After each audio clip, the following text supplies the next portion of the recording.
घोटकी में फ़लस्तीन सां यकजहती जो इज़हार करण लाइ सुन्नी तहरीक पारां मदरसा गौसिया फरीदिया मस्जिद नूर घोटकी खां प्रेस क्लब ताईं एहतिजाजी रैली कढी हुई। रैली जी अॻवानी सुन्नी तहरीक जे अॻवान एडवोकेट राव मोहम्मद नवीद कादरी कई। रैली में सैयद इमामुद्दीन शाह जिलानी, सैयद आशिक रसूल शाह जिलानी, मौलाना मोहम्मद तहा सईदी, मोहम्मद अहमद चिश्ती, MQM पाकिस्तान जो अॻवान एडवोकेट राना कबीर अख्तर राजपूत, कारी मोहम्मद पुनल सिकंदरी, मकसूद अख्तर सईदी, मुख़्तलिफ़ मज़हबी जमायतुनि जे अॻवाननि, शहरियुनि ऐं कारकुननि वॾे अंग में शिरकत कई। रैली में शिरकत कंदड़ फ़लस्तीन झंडा, बैनर ऐं प्ले कार्ड खणी इसराइल ख़िलाफ़ सख़्त नारेबाज़ी कई। इन मौक़े ते रैली खे ख़िताब कंदे अॻवाननि फ़लस्तीनी अवाम ते थींदड़ ज़ुल्म ऐं बरबरीअत ते आलमी बरादरीअ जी ख़ामोशी खे अफ़सोसनाक करार ॾिनो।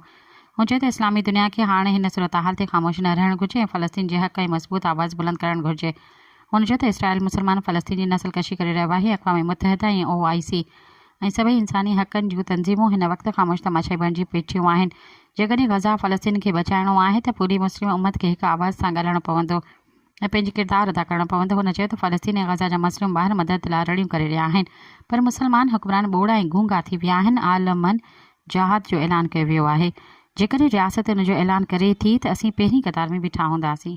सब्सक्राइब कयो अवामी न्यूज़ HD खे ऐं ताज़ा तरीन ख़बरुनि लाइ ॾिसंदा रहो अवामी न्यूज़ HD।